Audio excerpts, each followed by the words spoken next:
this new clearance announcement? Jeremy Bash, if Hollywood or Homeland or any number of broadcasts were doing this, they would establish a meeting in the Situation Room where they would have to pause and say, I'm afraid to continue, we'll need to ask you to leave. But in the real world, in a practical sense, what does this mean Jared Kushner will no longer be able to see or hear or handle, and who's the enforcer? He won't be able to read the president's daily brief. He won't be able to get access to intelligence about some of the things in his portfolio, like the Israeli-Palestinian peace process or relations with China. That computer under his desk that gives him access to top-secret classified information will have to be ripped out from under his desk.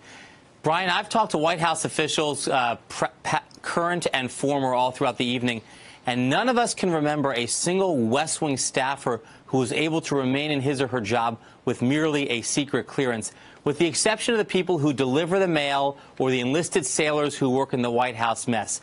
Brian, this is professionally fatal for Jared Kushner. He cannot do the job that the president has asked him to do with merely a secret clearance. Kim, let's agree as a baseline for this conversation that if an organic talent search had been launched to find a senior advisor to the President of the United States, no one would come back and say, there's this guy named Kushner, he's 37, he's in real estate in New York, he'd be perfect. But presidency and elections have their perks and consequences. The president wanted him there. Do you think what we've witnessed today is the revenge of two generals named Kelly and McMaster, perhaps wanting to exert a little bit more control over the West Wing? I think that's absolutely that. I mean, I think there is this struggle that is going on. You have people who are there who want this to work properly. Look, this is a textbook example of why we have security clearance requirements for people in high-ranking positions in the White House. This isn't just a story of White House intrigue. It's a matter of national security when we're dealing with friends and foes who are both trying to manipulate a top White House official in order to gain some sort of leverage. That's a major problem.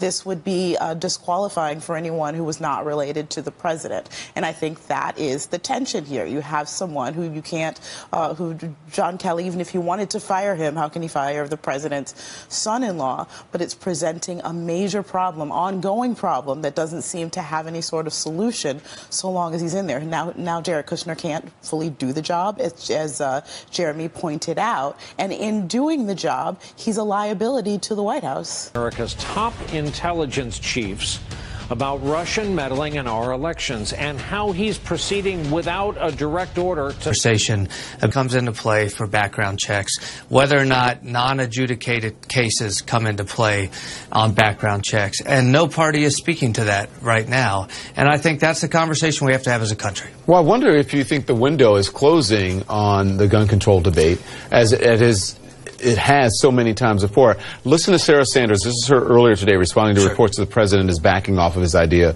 of raising the age to purchase an AR-15 and other weapons to 21.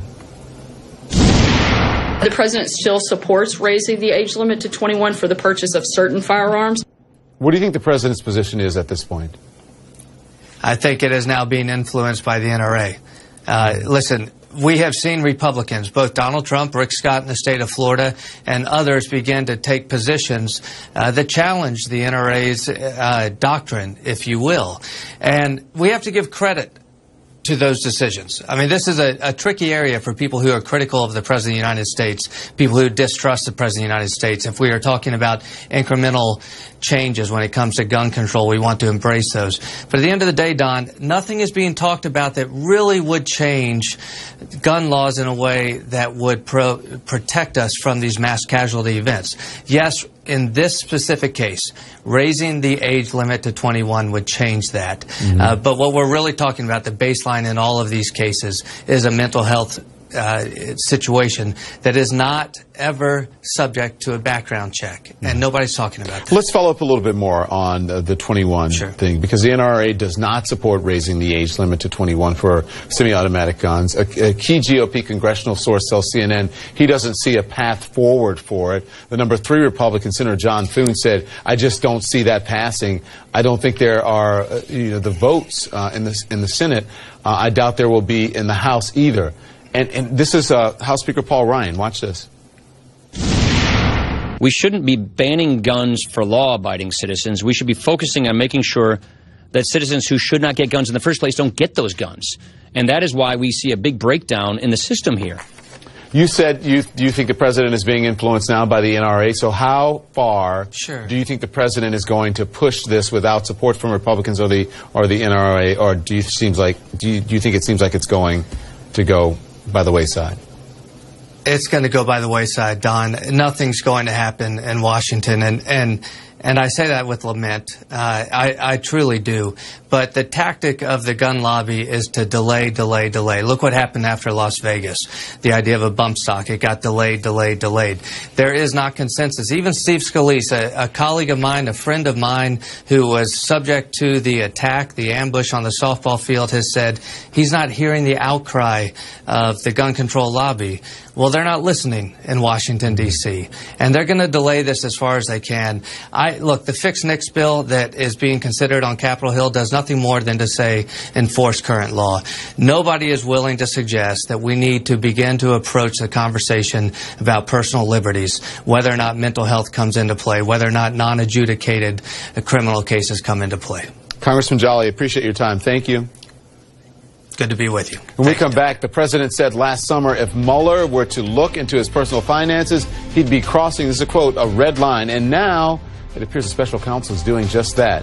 What it all has to do with Russia. That's next.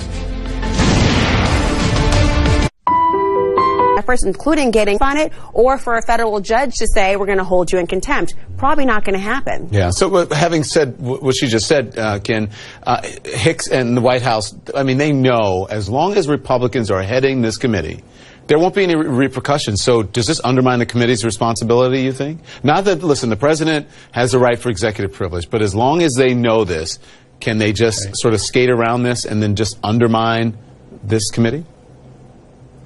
Well, even within the same party, these sorts of things have limits because there are always people present on both sides of it, the executive and the legislative, who are defensive of the prerogatives of their branch.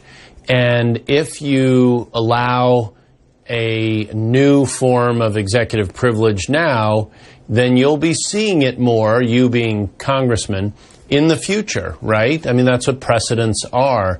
And courts may well interpret the allowance of a particular interpretation or application, I should say, of executive privilege that is accommodated by the Congress as being Congress's own interpretation, which can in turn weigh with the court. The question was, knowing that the deck is stacked, that there is that they know that Republicans are heading this committee, does this undermine the committee's authority or responsibility? I don't think it undermines the authority or the responsibility. I think you're going to get a certain amount of leeway from a Republican majority that you're just not going to get from a Democrat majority. That's no surprise. I mean, even the contempt issue, when President Obama was in office, there were serious contempt issues raised by the Republicans when they had the majority, but the Department of Justice, not surprisingly, wouldn't execute on those. They wouldn't take any steps, even in rather obvious situations. So we've seen this play out for both parties, and here it is implicitly, although not explicitly, playing out again. Well, so it seems like you say yes, because they're playing it to their advantage. I mean, if it was a Democrat, if it was Democrats, the Democrats would be playing it to their advantage, and now you're saying Republicans are playing it to their advantage. There's nothing wrong with saying yes. I think it does. I think anyone would say it does undermine the authority. I think I said each side gives its own side leeway that the other side doesn't. Yeah. And you're seeing that here. Yeah. Laura? Well, it's not quite as, it's very simple to say that it's either a partisan issue or it's not. But in reality, for the American people to understand how this works, the reason it's so important about who is in charge of a committee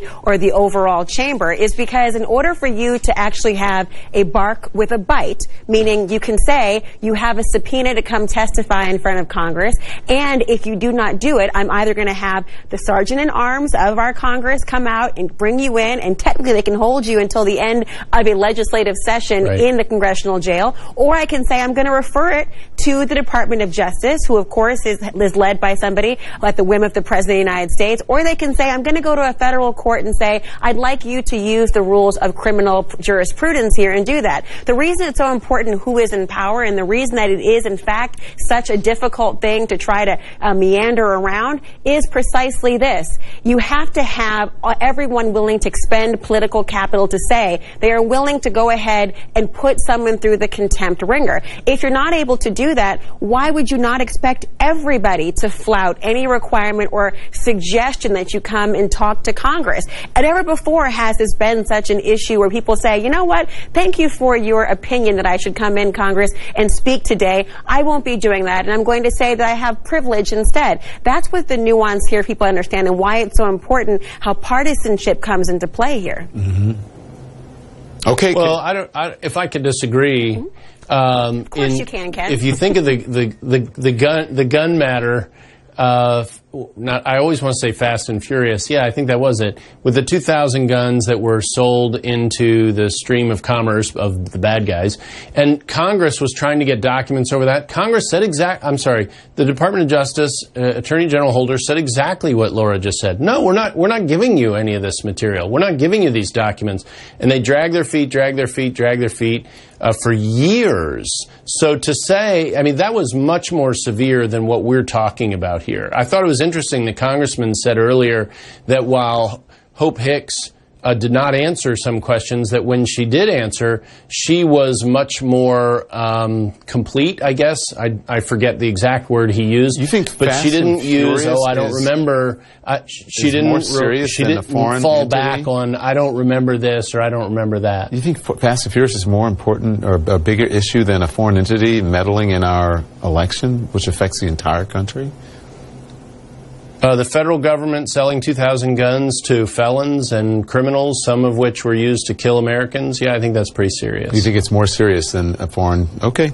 Well, I should say, though, just to be clear here, you're right that Eric Holder did try to flout and say I wasn't going to follow by that in terms of the Fast and Furious. And what happened? Exactly what I've explained, that they then went to a federal court and said, I'd like you to enforce it. And the federal court, which is their prerogative to do so, said, we're not going to do that in this particular instance. But that did not set this precedent that seems to be going along and along here between Bannon to Lewandowski to Hope Hicks and beyond that suggests that you can simply say, I don't feel like doing it. Now, one of the distinctions between the Fast and Furious case and this one, of course, is you've got somebody named Robert Mueller, who is giving that parallel criminal investigation. And frankly, you and I both agree, Ken, I'm sure, that if you're talking about whether it's going to be a congressional slap on the wrist and a legislative action taken to correct what happened with the Russian interference, or a criminal prosecution that could land you in jail for life, I'm sure they're going to be less reluctant to be forthcoming to Congress. But Fast and Furious was a bit different for those. Several lines of questioning for witnesses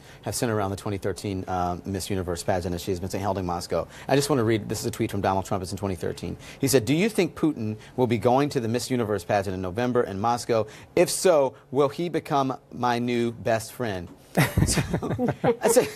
Are they looking for, you know, that great unanswered question here? Like, what is the connection? What is the connection between President Trump with Russia and Putin? I think they're trying to figure out if there's a financial relationship and a financial history that leaves Donald Trump compromised or exposed, and if that explains this worship of Russia, this veneration of Putin. I think that's what they're looking at. And we don't know a lot, partly because Donald Trump has been so secretive with his financial records. Yeah. So there's lots to get to, because any one of these stories, as I said in the beginning, this could have been our breaking news coverage and the story that we covered the entire program. But Sean, the other major story out now is about Jared Kushner losing his top secret clearance. I want to let's look deeper at this. Why can he not secure clearance in the first place? What's going on here? Yeah, so we are 13 months into this, and Jared Kushner still doesn't have a security clearance. And I think it's pretty clear at this point that if everyone plays by the rules, that it's unlikely that he will get a security clearance. If the reporting that we've seen is accurate, you know, Don, I've had a security clearance for most of my adult life, and if what we're seeing is accurate, Kushner's business dealings, his interactions with foreign governments, whether these interactions were interactions where he was intentionally trying to accomplish something or not, are a serious problem for someone with access to the kind of information that he has access to. And the real issue here is that you're looking at someone who has a career in the business world where he maintains one foot in that business world where he needs to run businesses and make sure that he continues to tend to the Kushner enterprise. And then that same person has one foot in the foreign policy and national security world. And even if Kushner plays by all the rules and does all the right things, the people that he's dealing with in these foreign countries, they understand that gives him an amount of influence and leverage in the White House that will cause them to behave a certain way. So I think at this point, with all of that under consideration, it's just very unlikely that he's going to get a security clearance, and I think that's probably the best thing for us at this point. Before I get to John, and does this hurt his effectiveness, Gloria? Well, it makes it almost impossible to do his job, it would seem to me. I mean, if you're in charge of peace in the Middle East and relations with Mexico, I mean, you should have some access to very high-level security information, and Gloria, what particularly in the Middle East. What about his credibility among the people he's, in the Middle East and the people he's trying to negotiate with or bring peace to, right? Well, sure, but you've got to look at levels of intelligence. You've got to be able to see sources and methods and how we derive certain information, particularly in that part of the world. So I think that it makes his job almost impossible to do, quite frankly. You need clearance at that level to do that job. John, isn't this exactly why anti-nepotism laws exist, to avoid all these complications, and why people have been preaching divest, divest, divest, get rid of your businesses? Isn't this the reason? Very much so, Don. When you have either a family member or an in-law connected with your presidency, you really have problems, because this is exactly the sort of thing. Is the president, for example, really going to cut off his son-in-law? There are questions as to whether that will happen. Maybe he'll have a private channel with Jared and try to enable him to complete his work. I just think it was a terrible idea to hire his daughter and his son-in-law, and I'm quite surprised he really did. I mean, it really is adding to the swamp, not draining to the swamp. But John, it's twofold. As I said, it's nepotism, but it's also businesses, because Donald Trump did not, divest of his businesses. His kids are still running it. I'm sure he's still getting reports about his businesses. Ivanka has her own businesses. They have not divested from that. Jared Kushner has his own business, haven't divested from that. So it's more than just nepotism here we're looking at. Well, the conflict of interest laws they never contemplated a president with the kind of wealth that apparently Trump has and the kind of business activities that he's had. So I think post-Trump, we'll see a new set of conflict of interest laws on a president, which will be appropriate given what's happening during the Trump presidency. That's interesting, because I think part of the excuse, Frank, they've been using is that, well, he has so much with businesses. It's not unusual considering all the business ties that he has. But listen, this is what the Washington Post is reporting. 4 countries, Mexico, Israel, China, and the United Arab Emirates, UAE, discussing ways to manipulate Jared Kushner, including taking advantage of financial difficulties and inexperience in foreign policy. I mean, that sounds quite damning. Yeah, it totally is. And you look at those two reasons, his business dealings, his business debts, and his lack of experience. Both of those are reasons he should never have been in the White House in the first place. And he's there because of nepotism, and that's the third reason he shouldn't be there, because you can't trust that things are going to proceed in a normal fashion. I think we might be seeing the end of Jared and Ivanka. I think they've had a really rough last couple of days. I think things have not panned out for them in Washington the way they wanted them to. And I think this is something to watch, because I don't think they, at this point in time, are happy that they made this move. Well, and the way this sort of makes them look ineffectual, right? Totally. And you hit the nail on the head when you talked about, you can say my business is now in the hands of other people. I'm letting relatives make the decision. Right. I'm not making decisions. You still remain connected to those businesses. Your family members live and die by those businesses. You are obviously going to have those businesses in mind as you go about the business of government. And that's an enormous conflict, and this administration is ridden with them. I've got to ask you the same question. I'll ask a different way, Sean, because ultimately the president can decide who gets a permanent security clearance. He can, overrule the chief of staff if he wants to, and he can decide that Jared Kushner, if he wants to, gets a permanent or a more permanent security clearance. So is there, or he can just say, he can just tell him this stuff if he wants to, right? He can just give him the top secret stuff. So then is there something there that maybe the president saw and then said, well, listen, I'm going to let you, Kelly, decide this? Did someone say this may be bad for your presidency? You need to know this? Yeah, I think there's two different issues here. One, you're absolutely right, Don. The president can simply say that he wants Jared Kushner to have access to this information, and that's it. You know, the president said that will make it so. I think that the president, the people around the president who have kind of gotten to him and made sure that he understands that this is not just about the substance of the issue and whether or not he has a clearance and has access to information, but there are also the optics and the politics of this issue.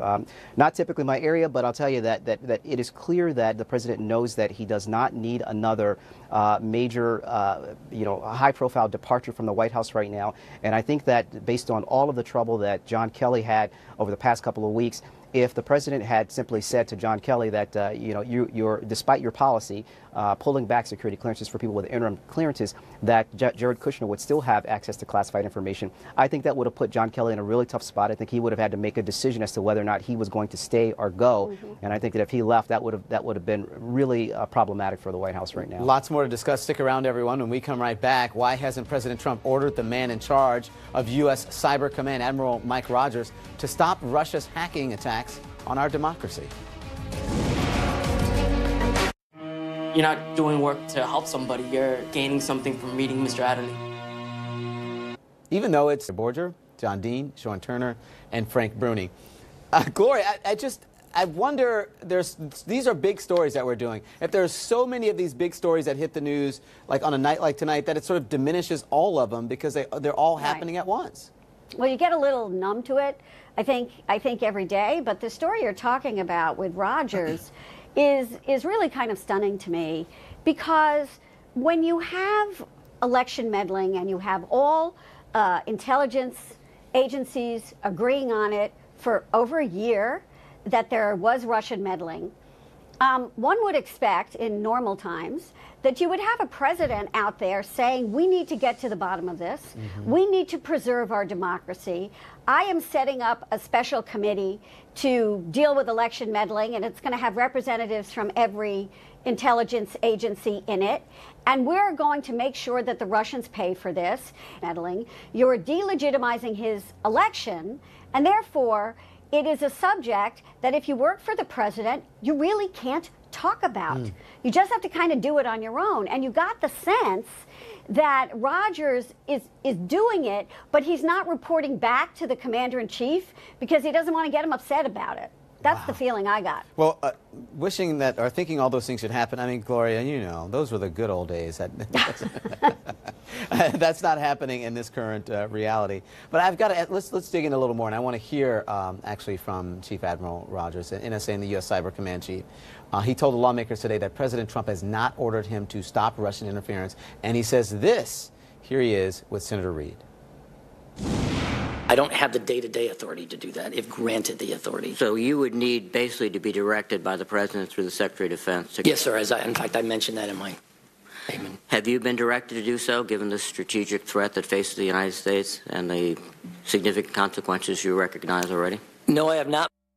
So the House, the head, I should say, of a U.S. intelligence agency openly saying he's not getting the authority he needs. I mean, that can't be understated, Sean.